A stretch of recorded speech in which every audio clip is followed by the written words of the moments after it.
राधे राधे दोस्तों, जय श्री कृष्णा। कान्हा जी की कृपा हम सब पर बनी रहे, इन्हीं शुभकामनाओं के साथ आज की वीडियो को शुरू करते हैं।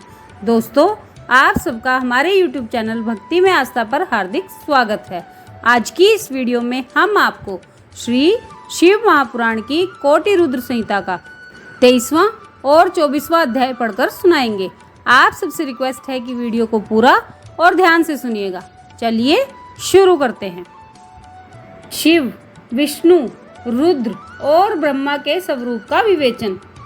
ऋषियों ने पूछा, शिव कौन है, विष्णु कौन है, रुद्र कौन है और ब्रह्मा कौन है? इन सब में निर्गुण कौन है? हमारे इस संदेह का आप निवारण कीजिए। सूत जी ने कहा, महर्षियों, वेद और वेदांत के विद्वान ऐसा मानते हैं कि निर्गुण परमात्मा से सर्वप्रथम जो सगुण रूप प्रकट हुआ उसी का नाम शिव है। शिव से पुरुष सहित प्रकृति उत्पन्न हुई। उन दोनों ने मूल स्थान में स्थित जल के भीतर तप किया। वह स्थान पंचक्रोशी काशी के नाम से विख्यात है, जो भगवान शिव को अत्यंत प्रिय है।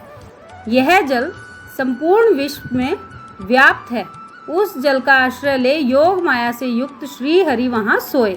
नार अर्थात जल को अयन अर्थात निवास स्थान बनाने के कारण फिर नारायण नाम से प्रसिद्ध हुए और प्रकृति नारायणी कहलाई। नारायण के नाभि कमल से जिनकी उत्पत्ति हुई वे ब्रह्मा कहलाते हैं। ब्रह्मा जी ने तपस्या करके जिनका साक्षात्कार किया उन्हें विष्णु कहा गया है। ब्रह्मा और विष्णु के विवाद को शांत करने के लिए निर्गुण शिव ने जो रूप प्रकट किया उसका नाम महादेव है। उन्होंने कहा, मैं शंभु ब्रह्मा जी के ललाट से प्रकट होऊंगा। इस कथन के अनुसार समस्त लोकों पर अनुग्रह करने के लिए जो ब्रह्मा जी के ललाट से प्रकट हुए उनका नाम रुद्र हुआ। इस प्रकार रूप रहित परमात्मा सबके चिंतन का विषय बनने के लिए साकार रूप में प्रकट हुए। वे ही साक्षात भक्त वत्सल शिव हैं। तीनों गुणों से भिन्न शिव में तथा गुणों के धाम रुद्र में उसी तरह वास्तविक भेद नहीं है जैसे स्वर्ण और उसके आभूषणों में नहीं होता। दोनों के रूप और कर्म समान होते हैं। दोनों समान रूप से भक्तों को उत्तम गति प्रदान करने वाले हैं। दोनों समान रूप से सबके सेवनीय हैं तथा नाना प्रकार के लीला विहार करने वाले हैं। भयानक पराक्रमी रुद्र सर्वथा शिव रूप ही हैं। वे भक्तों के कार्य की सिद्धि के निमित्त विष्णु और ब्रह्मा की सहायता करने के लिए प्रकट हुए हैं। अन्य जो देवता जिस क्रम से प्रकट हुए हैं उसी क्रम से लय को प्राप्त होते हैं, परंतु रुद्रदेव उस तरह लीन नहीं होते। उनका साक्षात शिव में ही लय होता है। ये प्राकृत प्राणी रुद्र में मिलकर ही लय को प्राप्त होते हैं, परंतु रुद्र इनमें मिलकर लय को प्राप्त नहीं होते। यह भगवती श्रुति का उपदेश है। सब लोग रुद्र का भजन करते हैं, किंतु रुद्र किसी का भजन नहीं करते। वे भक्त वत्सल होने के कारण कभी कभी अपने आप भक्त जनों का चिंतन कर लेते हैं। जो दूसरे देवता का भजन करते हैं वे उसी में लीन होते हैं। इसीलिए वे दीर्घ काल के बाद रुद्र में लीन होने का अवसर पाते हैं। जो कोई रुद्र के भक्त हैं वे तत्काल शिव हो जाते हैं, अतः उनके लिए दूसरे की अपेक्षा नहीं रहती। यह सनातन श्रुति का संदेश है। द्विजों, अज्ञान अनेक प्रकार का होता है, परंतु विज्ञान का एक ही स्वरूप है। वह अनेक प्रकार का नहीं होता। उसको समझने का प्रकार मैं बतलाऊंगा। तुम लोग आदरपूर्वक सुनो। ब्रह्मा से लेकर तृण पर्यंत जो कुछ भी यहाँ देखा जाता है वह सब शिव रूप ही है। उसमें नानात्व की कल्पना मिथ्या है। सृष्टि के पूर्व भी शिव की सत्ता बताई गई है। सृष्टि के मध्य में भी शिव विराज रहे हैं। सृष्टि के अंत में भी शिव ही रहते हैं, और जब सब कुछ शून्यता में परिणत हो जाता है उस समय भी शिव की सत्ता रहती ही है। अतः मुनीश्वरों, शिव को ही चतुर्गुण कहा गया है। वे ही शिव शक्तिमान होने के कारण सगुण जानने योग्य हैं। इस प्रकार वे सगुण निर्गुण के भेद से दो प्रकार के हैं। जिन शिव ने ही भगवान विष्णु को संपूर्ण सनातन वेद, अनेक वर्ण, अनेक मात्रा तथा अपना ध्यान एवं पूजन दिए हैं, वे ही संपूर्ण विद्याओं के ईश्वर हैं। ऐसी सनातन श्रुति है। अतएव शंभु को वेदों का प्राकट्यकर्ता तथा वेदपति कहा गया है। वे ही सब पर अनुग्रह करने वाले साक्षात शंकर हैं। कर्ता, भर्ता, हर्ता, साक्षी तथा निर्गुण भी वे ही हैं। दूसरों के लिए काल का मान है, परंतु काल स्वरूप रुद्र के लिए काल की कोई गणना नहीं है, क्योंकि वे साक्षात स्वयं महाकाल हैं और महाकाली उनके आश्रित हैं। ब्राह्मण रुद्र और काली को एक से ही बताते हैं। उन दोनों ने सत्य लीला करने वाली अपनी इच्छा से ही सब कुछ प्राप्त किया है। शिव का कोई उत्पादक नहीं है, उनका कोई पालक और संहारक भी नहीं है। ये स्वयं सबके हेतु हैं। एक होकर भी अनेकता को प्राप्त हो सकते हैं और अनेक होकर भी एकता को। एक ही बीज बाहर होकर वृक्ष और फल आदि के रूप में परिणत होता हुआ पुनः बीज भाव को प्राप्त हो जाता है। इसी प्रकार शिव रूपी महेश्वर स्वयं एक से अनेक होने में हेतु हैं। यह उत्तम शिव ज्ञान तत्वतः बताया गया है। ज्ञानवान पुरुष ही इसको जानता है, दूसरा कोई नहीं। मुनि बोले, सूत जी, आप लक्षण सहित ज्ञान का वर्णन कीजिए, जिसको जानकर मनुष्य शिव भाव को प्राप्त हो जाता है। सारा जगत शिव कैसे है, अथवा शिव ही संपूर्ण जगत कैसे हैं? ऋषियों का यह प्रश्न सुनकर पौराणिक शिरोमणि सूत जी ने भगवान शिव के चरणार बिंदों का चिंतन करके उनसे कहा। ये था 23वां अध्याय। अब 24वां अध्याय सुनिए। शिव संबंधी तत्व ज्ञान का वर्णन तथा उसकी महिमा, कोटि रुद्र संहिता का महात्म्य एवं उपसंहार। सूत जी ने कहा, ऋषियों, मैंने शिव ज्ञान जैसा सुना है उसे बता रहा हूँ, तुम सब लोग ध्यानपूर्वक सुनो। वह अत्यंत गुप्त और परम मोक्ष स्वरूप है। ब्रह्मा, नारद, सनकादि मुनि, व्यास तथा कपिल, इनके समाज में इन्हीं लोगों ने निश्चय करके ज्ञान का जो स्वरूप बताया है उसी को यथार्थ ज्ञान समझना चाहिए। संपूर्ण जगत शिवमय है। यह ज्ञान सदा अनुशीलन करने योग्य है। सर्वज्ञ विद्वान को यह निश्चित रूप से जानना चाहिए कि शिव सर्वमय है। ब्रह्मा से लेकर तृण पर्यंत जो कुछ जगत दिखाई देता है वह सब शिव ही हैं। वे महादेव जी ही शिव कहलाते हैं। जब उनकी इच्छा होती है तब वे इस जगत की रचना करते हैं। वे ही सबको जानते हैं, उनको कोई नहीं जानता। वे इस जगत की रचना करके स्वयं इसके भीतर प्रविष्ट होकर भी इससे दूर हैं। वास्तव में उनका इसमें प्रवेश नहीं हुआ है, क्योंकि वे निर्लिप्त सच्चिदानंद स्वरूप हैं। जैसे सूर्य आदि ज्योतियों का जल में प्रतिबिंब पड़ता है, वास्तव में जल के भीतर उनका प्रवेश नहीं होता, उसी प्रकार साक्षात शिव के विषय में समझना चाहिए। वस्तुतः तो वे स्वयं ही सब कुछ हैं। मतभेद ही अज्ञान है, क्योंकि शिव से भिन्न किसी द्वैत वस्तु की सत्ता है ही नहीं। संपूर्ण दर्शनों में मतभेद ही दिखाया जाता है, परंतु वेदांती नित्य अद्वैत तत्व का वर्णन करते हैं। जीव परमात्मा शिव का ही अंश है, परंतु अविद्या से मोहित होकर अवश हो रहा है और अपने को शिव से भिन्न समझता है। अविद्या से मुक्त होने पर वह शिव ही हो जाता है। शिव सबको व्याप्त करके स्थित हैं और संपूर्ण जंतुओं में व्याप्त हैं। वे जड़ और चेतन सबके ईश्वर होकर स्वयं ही सबका कल्याण करते हैं।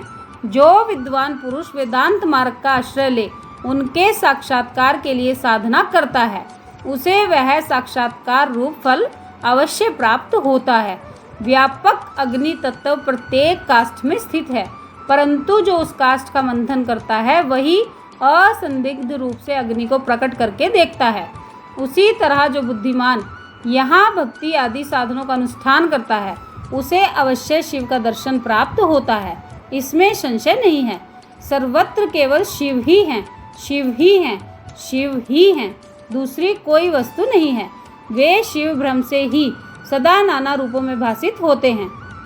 जैसे समुद्र, मिट्टी अथवा सुवर्ण ये उपाधि भेद से नानात्व को प्राप्त होते हैं, उसी प्रकार भगवान शंकर भी उपाधियों से ही अनेक रूपों में भासते हैं। कार्य और कारण में वास्तविक भेद नहीं होता, केवल भ्रम से भरी हुई बुद्धि के द्वारा ही उसमें भेद की प्रतीति होती है। भ्रम दूर होते ही भेद बुद्धि का नाश हो जाता है।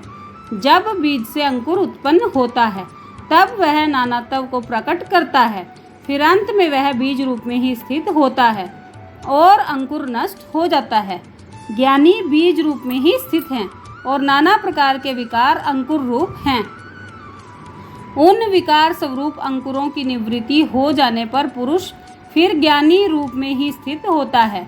इसमें अन्यथा विचार नहीं करना चाहिए।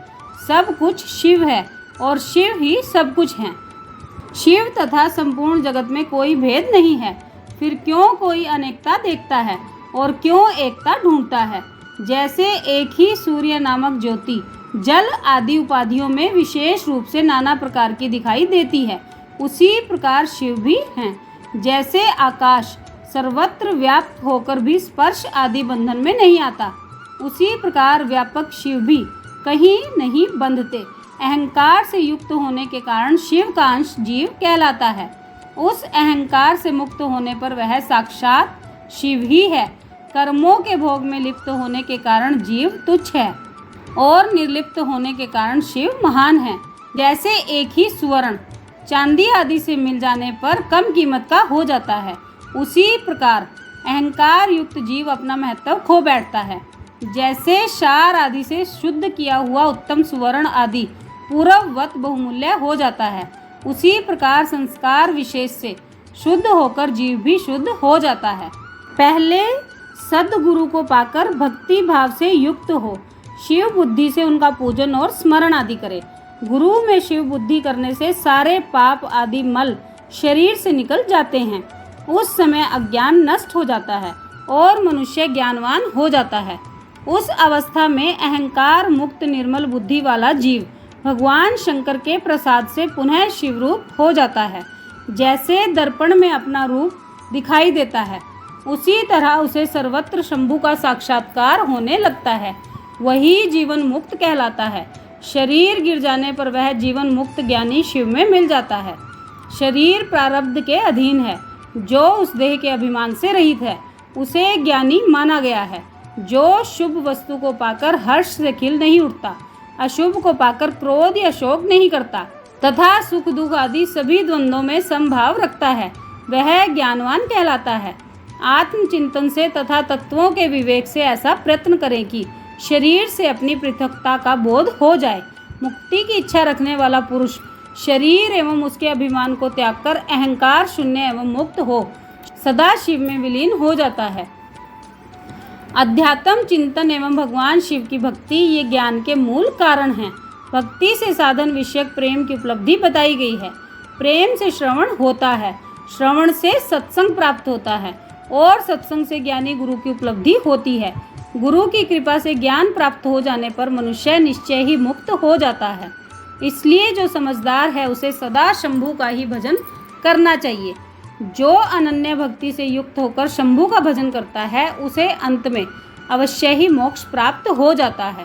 अतः मुक्ति की प्राप्ति के लिए भगवान शंकर से बढ़कर दूसरा कोई देवता नहीं है। उनकी शरण लेकर जीव संसार बंधन से छूट जाता है। ब्राह्मणों, इस प्रकार वहाँ पधारे हुए ऋषियों ने परस्पर निश्चय करके जो यह ज्ञान की बात बताई है, इसे अपनी बुद्धि के द्वारा प्रयत्न पूर्वक धारण करना चाहिए।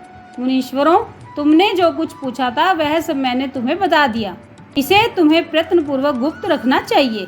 बताओ अब और क्या सुनना चाहते हो? ऋषि बोले, व्यास शिष्य, आपको नमस्कार है। आप धन्य हैं, शिव भक्तों में श्रेष्ठ हैं। आपने हमें शिव तत्व संबंधी परम उत्तम ज्ञान का श्रवण कराया है। आपकी कृपा से हमारे मन की भ्रांति मिट गई। हम आपसे मोक्षदायक शिव तत्व का ज्ञान पाकर बहुत संतुष्ट हुए हैं। सूत जी ने कहा, द्विजों, जो नास्तिक हो, श्रद्धाहीन हो और शठ हो, जो भगवान शिव का भक्त ना हो तथा इस विषय को सुनने की रुचि भी ना रखता हो, उसे इस तत्व ज्ञान का उपदेश नहीं देना चाहिए। व्यास जी ने इतिहास, पुराणों, वेदों और शास्त्रों का बारंबार विचार करके उनका सार निकालकर मुझे उपदेश दिया है। इसका एक बार श्रवण करने मात्र से सारे पाप भस्म हो जाते हैं। अभक्त को भक्ति प्राप्त होती है और भक्त की भक्ति बढ़ती है। दोबारा सुनने से उत्तम भक्ति प्राप्त होती है। तीसरी बार सुनने से मोक्ष प्राप्त होता है। अतः भोग और मोक्ष रूप फल की इच्छा रखने वाले लोगों को इसका बारंबार श्रवण करना चाहिए। उत्तम फल को पाने के उद्देश्य से इस पुराण की 5 आवृत्तियाँ करनी चाहिए। ऐसा करने पर मनुष्य उसे अवश्य पाता है, इसमें संदेह नहीं है, क्योंकि यह व्यास जी का वचन है। जिसने इस उत्तम पुराण को सुना है, उसे कुछ भी दुर्लभ नहीं है। यह शिव विज्ञान भगवान शंकर को अत्यंत प्रिय है। यह भोग और मोक्ष देने वाला तथा शिव भक्ति को बढ़ाने वाला है। इस प्रकार मैंने शिव पुराण की यह चौथी आनंददायिनी तथा परम पुण्यमयी संहिता तुम्हें कही है, जो कोटि रुद्र संहिता के नाम से विख्यात है। जो पुरुष एकाग्रचित हो भक्ति भाव से इस संहिता को सुनेगा या किसी को सुनाएगा, वह समस्त भोगों का उपभोग करके अंत में परम गति को प्राप्त कर लेगा। ये था 24वां अध्याय। इसी के साथ कोटि रुद्र संहिता भी संपूर्ण हो जाती है। तो दोस्तों, ये था श्री शिव महापुराण की कोटि रुद्र संहिता का 23वां और 24वां अध्याय, जो हमने आपको पढ़कर सुनाया। आप सबने वीडियो को ध्यान से सुना, इसके लिए आपका धन्यवाद। भगवान भोलेनाथ की कृपा सभी भक्तों पर बनी रहे, यही प्रार्थना उनसे करती हूँ। आज की वीडियो में बस इतना ही। कल फिर मिलेंगे एक और नई वीडियो के साथ। तब तक स्वस्थ रहिए, मस्त रहिए, अपना और अपनों का ख्याल रखते रहिए और बाबा भोलेनाथ के श्री चरणों से जुड़े रहिए। राधे राधे दोस्तों, जय श्री कृष्णा, जय माता दी।